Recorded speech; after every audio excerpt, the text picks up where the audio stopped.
마태복음 27장. 다음날 아침이 되자 모든 대제사장과 백성의 장로들이 예수님을 죽이려고 논의를 하였습니다. 그들은 예수님을 묶어 총독인 빌라도에게 데려가 그에게 넘겨주었습니다. 예수님을 배반한 유다는 예수님이 유죄 판결을 받은 걸 보고 양심의 가책을 느꼈습니다. 그래서 은 30개를 대제사장과 장로들에게 돌려주었습니다. 유다가 말했습니다.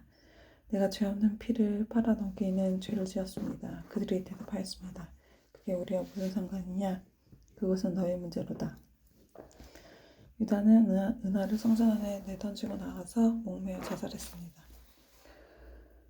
대제사장들이 성전에서 그 돈을 거두고 말했습니다. 이 돈은 핏값이니 성전에 두는 것이 안 될 일이다. 그들은 의논하여 그 돈으로 토기장이의 밭을 사 나그네들의 묘지로 삼기로 결정했습니다. 그 밭을 지금까지 피밭이라고 부릅니다. 그래서 예언자가 예레미야가 말한 것이 이루어졌습니다. 그들이 은화 30개, 즉 이스라엘 사람의 몸값이라고 정한 값을 받았습니다. 그리고 토기장이의 밭을 샀는데 밭값으로 그 돈을 주었다. 이것은 주께서 내게 지시한 그대로이다. 예수님께서 총독 앞에 서셨습니다. 총독이 예수님께 물었습니다. 당신이 유대인의 왕이요? 예수님께서 내가 말하였다 라고 대답하셨습니다. 대제사장과 장로들이 예수님을 고발하였지만 예수님께서는 아무 대답도 하지 않으셨습니다. 그래서 빌라도가 예수님께 말했습니다. 이 사람들이 너를 여러 가지로 고발하는 것이 들리지 않느냐? 그러나 예수님께서는 빌라도에게 단 한마디 대답도 하지 않으셨습니다. 빌라도는 이것을 보고 이상하게 생각했습니다. 명절이 되면 백성들이 원하는 죄수 한 명을 총독을 사면해주는 관례가 있었습니다. 당시 감옥에는 바바라라고 하는 아주 악명 높은 죄수 한 명이 있었습니다. 사람들이 모였을 때 빌라도가 말했습니다. 너희는 누구 놓아주기를 원하느냐? 바라바냐 아니면 그리스도 예수이냐? 빌라도가 이렇게 말한 것은 사람들이 예수님을 시기해서 자기에게 넘겨준 것을 알고 있었기 때문입니다. 빌라도가 재판석에 앉았을 때 그의 아내가 사람을 보내 말했습니다. 저 죄 없는 사람에게 아무 일도 하지 마세요. 어젯밤 꿈속에서 제가 이 사람 때문에 몹시 고통을 받았습니다. 그러나 대제사장과 장로들은 군중들에게 바라바를 놓아주고 예수님을 죽이도록 요청하라고 시켰습니다. 빌라도가 사람에게 말했습니다. 이 두 사람 중에 누구를 석방시켜주기를 원하느냐? 사람들이 대답했습니다. 바라바요. 빌라도가 물었습니다. 그러면 그리스도라고 하는 예수는 어떻게 해야 하느냐? 그들이 모두 대답했습니다. 그를 십자가에 매달아 죽이시오. 빌라도가 물었습니다. 그 이유가 무엇이냐? 그가 무슨 악한 일을 했느냐? 그래서 사람들이 더 크게 소리쳤습니다. 그를 십자가에 매달아 죽이시오. 빌라도는 자기로서 어찌할 도리가 없다는 것을 깨달았습니다. 그리고 잘못하면 폭동이 일어날지 모른다고 생각했습니다. 그래서 그는 물을 떠다가 사람들 앞에서 손을 씻으며 말했습니다. 나는 이 사람의 피에 대하여 아무런 책임이 없다. 너희가 알아서 해라. 사람들의 대답은 한결같았습니다. 그의 피에 대한 책임은 우리와 우리 아이들이 지겠습니다. 결국 빌라도는 바라바를 풀어 죽였습니다. 그리고 예수님을 채찍으로 때리게 한 후 십자가에 매달도록 내어 주었습니다. 총독이 군인들이 예수님의 총독을 관저로 끌고 들어갔습니다. 그러자 모든 부대원이 예수님 주위로 모였습니다. 그들은 예수님의 옷을 벗기고 대신에 붉은 옷을 입혔습니다. 그리고 가시로 왕관을 엮어 예수님의 머리에 씌웠습니다. 그들은 예수님의 오른손에 지팡이를 쥐어주었습니다. 그리고 유대인의 왕 만세라고 말하며 예수님께 무릎 꿇고 절하면서 놀렸습니다. 그들은 예수님께 침을 뱉고 지팡이를 빼앗았습니다. 빼앗아 예수님의 머리를 쳤습니다. 예수님을 실컷 조롱한 후에 붉은색 옷을 벗기고 원래의 옷으로 다시 입혔습니다. 그리고 예수님을 십자가에 매달아 죽이려고 끌려갔습니다. 군인들이 나가다가 구레네 출신의 시몬이라는 사람을 만났습니다. 군인들은 그에게 강제로 예수님을 십자가를 지고 가게 하였습니다. 그들은 골고다라는 곳에 갔습니다. 골고다는 해골의 땅이라는 뜻입니다. 군인들은 예수님에게 쓸개즙을 섞은 포도주를 주어 마시게 하였습니다. 그러나 예수님께서는 맛을 보시고 마시려 하지 않았습니다.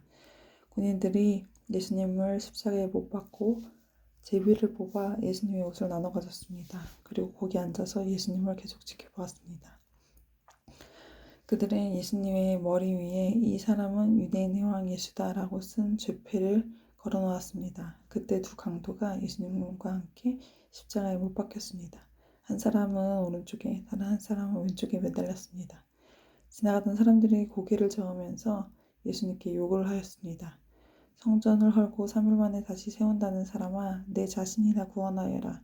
만일 하나님의 아들이라면 십자가에서 내려와 보아라.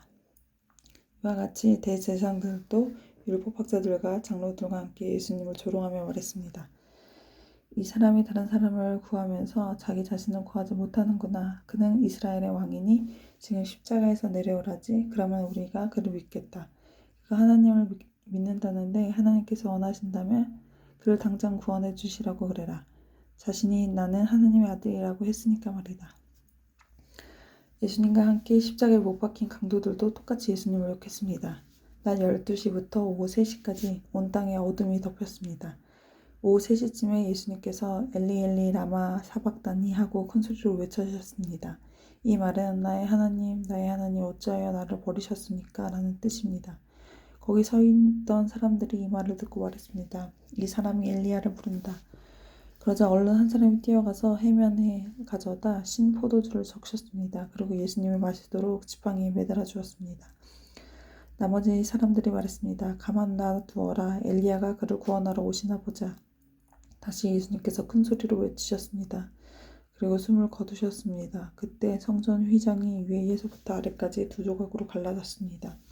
땅이 흔들리고 바위가 쪼개졌으며 무덤이 열리고 잠자던 많은 성도들의 몸이 다시 살아났습니다. 예수님께서 부활하신 후 그들은 무덤에서 나와 거룩한 성으로 들어가서 많은 사람들에게 나타나 보였습니다. 예수님을 지키던 백부장과 병사들이 지진과 일어난 모든 일들을 보고 매우 놀라면서 말했습니다. 이 사람이 정말 하나님의 아들이었다. 많은 여자들이 멀리 떨어진 곳에서 이를 지켜보고 있었습니다. 이들은 갈릴리에서부터 예수님을 섬기려고 따라온 사람들이었습니다. 그 중에는 막달라 마리아와 야고보와 요셉의 어머니 마리아 그리고 세베대의 아들의 어머니가 있었습니다.